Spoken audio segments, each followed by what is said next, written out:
রহস্য ভরা এই পৃথিবী অনেক রহস্য আছে যার সঠিক কোনো উত্তর কারো কাছেই নেই। বাংলাদেশেও আছে এমন রহস্যাবৃত কিছু স্থান। চলুন দেখে নেই বাংলাদেশের জানা অজানা ৪টি রহস্যময় ঘটনা।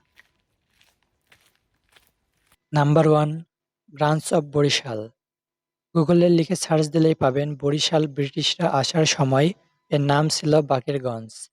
বাকেরগঞ্জের তৎকালীন এক ব্রিটিশ সিভিল সার্জন প্রথম ঘটনাটি লেখেন। বর্ষা আসার আগেই গভীর সাগরের দিক থেকে রহস্যময় কামান দাগার আওয়াজ আসত। ব্রিটিশরা সাগরের জলদৃশ্য ভেবে খোঁজাখুঁজি করলেও রহস্য ভেদ করতে পারেন নাই।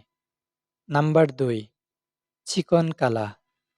মুরং গ্রামটা বাংলাদেশে বার্মা নো মান্স ল্যান্ডে কাছের মুরং গ্রামের চিকনকালার লোকেরা বলে প্রতি বছর নাকি হঠাৎ বনের ভিতর রহস্যময় ধূপ-ধাপ আওয়াজ আসত। শিকারীরা আওয়াজটা শুনেই সবাই দৌড়ে বন থেকে পালিয়ে আসে। কিন্তু প্রতি বৎসরেই কয়েকজন পিছিয়ে পড়ে যায়।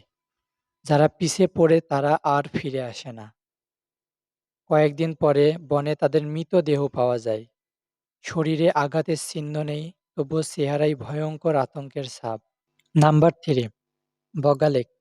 কেওক্রাডং-এর আগে রূপসী বগালেক। বম ভাষায় বগা মানে ড্রাগন।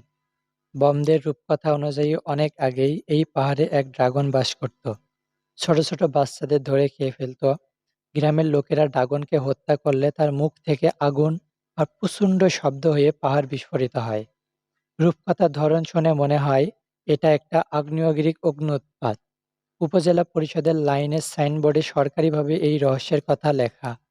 এখানে এর গভীরতা কেউ বলতে পারে না। ইকোমিটারে ১৫০+ পাওয়া গেছে। প্রতি বছর রহস্যময়ভাবে বগা লেকের পানির রং কয়েকবার পাল্টে যায়। যদিও কোনো ঝর্ণা নেই, তবুও লেকের পানি চেঞ্জ হলে আশপাশের লেকের পানিও চেঞ্জ হয়। হয়তো আন্ডারগ্রাউন্ড রিভার হতে পারে, কিন্তু বগা লেকের এই রহস্যভেদ হয়নি এখনো। নাম্বার ৪, সোয়ার্স অফ নো গ্রাউন্ড। মেঘনা নদী যেখানে সাগরে মিশেছে জায়গাটাকেই বলে সোয়ার্স অফ নো গ্রাউন্ড বা অতল স্পর্শে। গাঙ্গেয় বদ্বীপ গঠনের পর থেকেই দুমুখী স্রোতের ঠেলায় তলার মাটি সরে যাচ্ছে ক্রমে ক্রমে। এখানে গভীরতা পরিমাপ করা যায়নি এখনো।